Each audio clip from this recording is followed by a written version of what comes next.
ನಿಮ್ಮ ಹಳೆ ಒಡವೆನ ಅಧಿಕ ಬೆಲೆಗೆ ಮಾರಬೇಕೆ?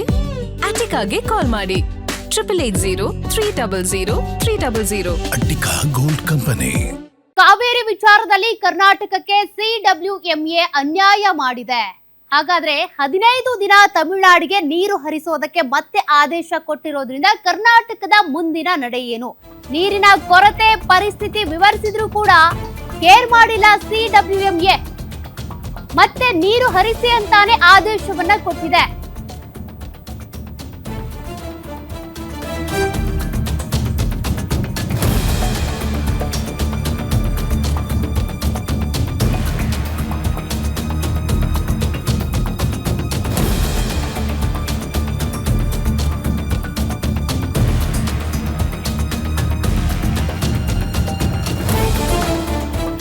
ತಮಿಳುನಾಡಿನ ಬೇಡಿಕೆಯನ್ನೇ ಎತ್ತಿ ಹಿಡಿದಿದ್ದಕ್ಕೆ ಈಗ ಕರ್ನಾಟಕದಲ್ಲಿ ಆಕ್ರೋಶ ಹೆಚ್ಚಾಗಿದೆ. ಕಾವೇರಿ ನೀರಿನ ವಿಚಾರಕ್ಕೆ ಇಂದು ಮಂಡ್ಯದಲ್ಲಿ ಬೃಹತ್ ಪ್ರೊಟೆಸ್ಟ್ ಕೂಡ ನಡೆಯಲಿದೆ.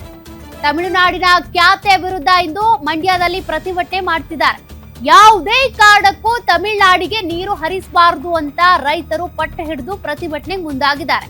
ಇನ್ನು ಇದರ ನಡುವೆ ಇವತ್ತು ಸಿಎಂ ಡಿಕೆ ಶಿವಕುಮಾರ್ ನೇತೃತ್ವದಲ್ಲಿ ಮೀಟಿಂಗ್ ಕೂಡ ಇದೆ. ಕ್ಯಾಬಿನೆಟ್ ಸಚಿವರ ಜೊತೆಗೆ ಕಾವೇರಿ ಚರ್ಚೆ ನಡೆಸಲಿದ್ದಾರೆ ಡಿಕೆ ಶಿವಕುಮಾರ್. ಈಗಾಗಲೇ ನಾಳೆ ಕರ್ನಾಟಕ ಬಂದ್ಗೆ ಕೆಲ ಸಂಘಟನೆಗಳು ಕರೆ ಕೊಟ್ಟಿವೆ. ಬಂದ್ ಬಂದ್ ಬಂದ್ ಅಂತ ಹೇಳಿರುವ ವಾಟಾಳ್ ನಾಗರಾಜ್.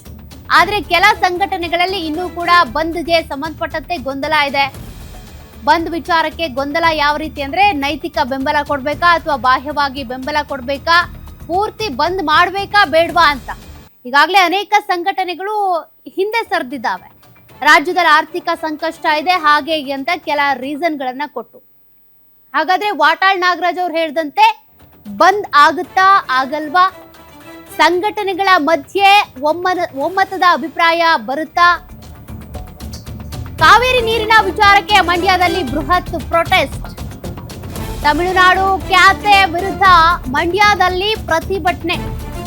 ಬೆಳ್ಳಂಬೆಳಗ್ಗೆನೆ ಕೆಲ ಸಂಘಟನೆಗಳಿಂದ ತಮಿಳುನಾಡು ವಿರುದ್ಧ ಆಕ್ರೋಶವನ್ನ ವ್ಯಕ್ತಪಡಿಸಿದ್ದಾರೆ. ಯಾವುದೇ ಕಾರಣಕ್ಕೂ ತಮಿಳುನಾಡಿಗೆ ನೀರು ಹರಿಸಬಾರದು ಅಂತೇಳಿ ಪಟ್ಟು ಹಿಡಿದಿರುವಂತ ರೈತರು. ಇನ್ನು ಸಿಎಂ ಡಿಕೆ ಶಿವಕುಮಾರ್ ನೇತೃತ್ವದಲ್ಲಿ ಮೀಟಿಂಗ್ ಬೇರೆ ಇದೆ. ಆ ಸಂದರ್ಭದಲ್ಲಿ ಏನ್ ಚರ್ಚೆ ಆಗಬಹುದು ಅಂತ.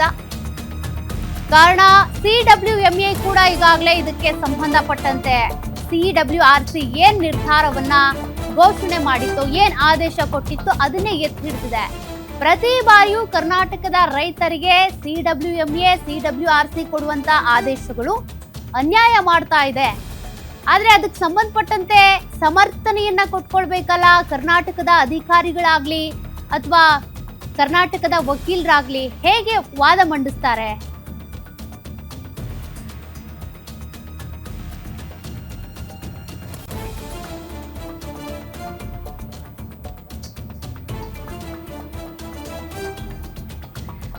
ಮತ್ತಷ್ಟು ಡೀಟೇಲ್ಸ್ ಕೊಡ್ತಾರೆ ನಮ್ಮ ಮೆಟ್ರೋ ಬ್ಯೂರೋ ಹೆಡ್ ಉಲ್ಲಾಸ್.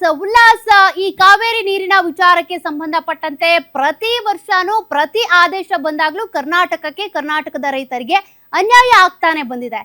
ಹಾಗಾದ್ರೆ ಮುಂದೆ ಕರ್ನಾಟಕದ ನಡೆಯೇನು? ಇವತ್ತು ಸಿಎಂ ಡಿಕೆ ಶಿವಕುಮಾರ್ ನೇತೃತ್ವದಲ್ಲಿ ಕ್ಯಾಬಿನೆಟ್ ಮೀಟಿಂಗ್ ಬೇರೆ ಇದೆ. ಏನ್ ಚರ್ಚೆ? ಈಗಾಗಲೇ ಮಂಡ್ಯದಲ್ಲಿ ಪ್ರತಿಭಟನೆ ಕೂಡ ನಡೀತಾ ಇದೆ. ಏನೆಲ್ಲ ಆಗ್ಬಹುದು ಅಂತ? ಸೌಖ್ಯ ನಿನ್ನೆ ಅಂದ್ರೆ ಕಳೆದ 15 ದಿನಗಳಿಂದ ನೋಡ್ತಾ ಹೋಗೋದಾದ್ರೆ ಸಿಡಬ್ಲ್ಯೂಆರ್ಸಿ ಮತ್ತೆ ಸಿಡಬ್ಲ್ಯೂಎಂಎ ರಾಜ್ಯಕ್ಕೆ ಒಂದು ರೀತಿ ಮರಣಶಾಸನವನ್ನು ಬರೆಯುವಂತ ತೀರ್ಪನ್ನ ಕೊಟ್ಟಿದೆ. ಕಳೆದ 15 ದಿನಗಳಿಂದ ಪ್ರತಿದಿನ 3500 ಕ್ಯೂಸೆಕ್ ನೀರನ್ನ ಬಿಡಬೇಕು ಅನ್ನುವಂತ ಆದೇಶ ಮಾಡಿತ್ತು. ನಿನ್ನೆ ಪ್ರತಿ ದಿವಸ 15 ದಿನಗಳ ಕಾಲ 12,000 ಕ್ಯೂಸೆಕ್ ನೀರನ್ನ ಬಿಡಬೇಕು ಅನ್ನುವಂತಹ ಒಂದು ತೀರ್ಮಾನವನ್ನ ಮಾಡಿದೆ.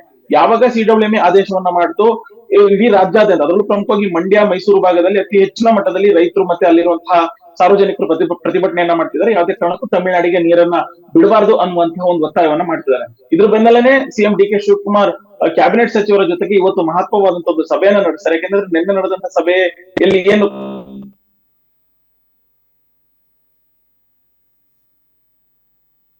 ಸುಪ್ರೀಂ ಕೋರ್ಟ್ಗೆ ಮೇಲ್ಮನವಿಯನ್ನ ಸಲ್ಲಿಸಬೇಕು ಅನ್ನುವಂತಹ ನಿಟ್ಟಿನಲ್ಲೂ ಕೂಡ ಈಗ ಚರ್ಚೆಗಳು ಆಗ್ತಾ ಇರುವಂತದ್ದು. ಇದ್ರ ನಡುವೆನೆ ಇವತ್ತು ಸಚಿವ ಸಂಪುಟ ಸಭೆಯಲ್ಲಿ ಸಚಿವರ ಜೊತೆ ಡಿ ಕೆ ಶಿವಕುಮಾರ್ ಸಭೆಯನ್ನ ನಡೆಸ್ತಾರೆ. ಆ ಸಭೆಯಲ್ಲಿ ನಾವು ಯಾವ ರೀತಿಯಾದಂತಹ ಮುಂದಿನ ನಡೆಯನ್ನ ಕಂಡ್ಕೋಬೇಕು ಅನ್ನುವಂತ ಒಂದು ತೀರ್ಮಾನಕ್ಕೆ ಬರುವಂತ ಸಾಧ್ಯತೆಗಳಿದಾವೆ. ಇದ್ರ ಬೆನ್ನಲ್ಲೇ ನಾಳೆ ಕನ್ನಡ ಒಕ್ಕೂಟ ವಾಟಾಳ್ ನಾಗರಾಜ್ ನೇತೃತ್ವದಲ್ಲಿ ಕರ್ನಾಟಕ ಬಂದ್ಗೆ ಕರೆಯನ್ನ ಕೊಟ್ಟಿರುವಂತದ್ದು. ಆದ್ರೆ ಈಗ ಈ ಒಂದು ಬಂದ್ ವಿಚಾರದಲ್ಲಿ ಸಾಕಷ್ಟು ಗೊಂದಲ ಇರುವಂತದ್ದು. ಯಾಕೆಂತಂದ್ರೆ ಹಿಂದೆ ವಾಟಾಳ್ ನಾಗರಾಜ್ ಅವರ ಜೊತೆಗೆ ಸಪೋರ್ಟ್ ಅನ್ನ ಮಾಡಿದಂತಹ, ಬೆಂಬಲವನ್ನ ಘೋಷಣೆ ಮಾಡಿದಂತಹ ಒಂದಷ್ಟು ಸಂಘಟನೆಗಳು ಈಗ ಬಂದ್ ಮಾಡುವಂತದ್ದು ಬೇಡ, ಯಾಕೆಂದ್ರೆ ರಾಜ್ಯ ಸರ್ಕಾರನೇ ಸುಪ್ರೀಂ ಕೋರ್ಟ್ ನ ಮೊರೆ ಹೋಗ್ಲಿಕ್ಕೆ ತೀರ್ಮಾನವನ್ನ ಮಾಡಿದೆ. ಮತ್ತೆ ಕಾವೇರಿ ಜಲಾನಯನ ಪ್ರದೇಶದಲ್ಲಿ ಸಾಕಷ್ಟು ಪ್ರಮಾಣದಲ್ಲಿ ಮಳೆ ಆಗ್ತಿದೆ.